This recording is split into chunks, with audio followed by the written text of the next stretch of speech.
ஏடி ரெண்டு பேருக்கு தோசை போதுமா வேணுமா? வேணும்னா தட்டை கொண்டு வாங்கடி. எவ்வளவு நேரம் கூப்பிட்டுக்கிட்டே கிடக்கேன். ஏடி காது கேக்குதா இல்லடி? சோனி அம்மா எதுக்கோ கூப்பிட்டுட்டு கிடக்காடி. எதுக்குன்னு கேளு. எம்மா ஏன்? ஏடி ரெண்டு பேரும் செவுடா எவ்வளவு நேரம் கிடந்து கத்திட்டு கிடக்கேன். யாராவது பதில் சொல்றீங்களா? எம்மா ஏன்? என்ன கேட்ட எங்களுக்கு கேட்கலையே. ஏடி தோசை வேணுமா இல்ல போதுமா? தின்னுட்டீங்களா? தட்டை கொண்டாடி. ஏதாவது பதில் சொல்றீங்களாடி? அம்மா தோசை போதும் எனக்கு. எனக்கும் வேணாம்மா போதும். இத சொல்றதுக்கு இவ்ளோ நேரமாடி? எவ்வளவு நேரம் கடந்து கத்திட்டு கிடக்கேன். தின்னு முடிச்சா தட்டை கொண்டாடி கழுவட்டும். இல்லம்மா சாப்பிட்டுட்டே இருக்கோம். ஏடி ரெண்டு தோசைக்கு எவ்வளவு நேரம் டி?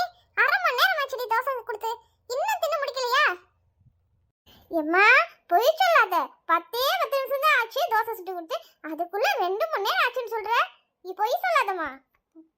ஏடி ஆளுக்கு 2 தோசை சுட்டு கொடுத்துட்டு நானும் தோசை சுட்டு சாப்பிட்டு உங்க அப்பைக்கும் தோசை சுட்டு ஹாட் பாக்ஸ்ல எடுத்து வச்சா சரி.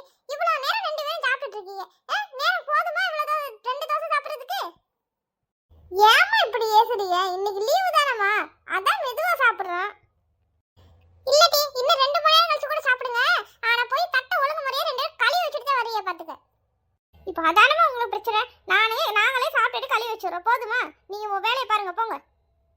இவளுக்கு 2 பேரும் வீட்ல இருந்தா நமக்கு வேலை குறையதே இல்ல. 24 மணி நேரம் கிச்சனுக்குள்ளே இருக்கிற மாதிரி இருக்கு. ஏதாவது ஒரு சொல்லுக்கு அடங்குறாளுங்களா? ஏடி சோனி அம்மா எதுக்கு கோவப்படுறா தெரியுமா? நம்ம ஸ்கூலுக்கு போயிட்டா இந்த நேரத்துல இங்க இருந்துகிட்டு நல்லா சீரியல் பாப்பா பாத்துக்க. இன்னைக்கு நம்ம வீட்டுலடி அதாண்டி கோவம். இவ்வளவு கோவம். ஏடி மெதுவா சொல்லுடி, கேட்ற போகுது. கேட்டுச்சுன்னா தோசை நேரத்துல வந்து வெளுத்துருவா பாத்துக்க.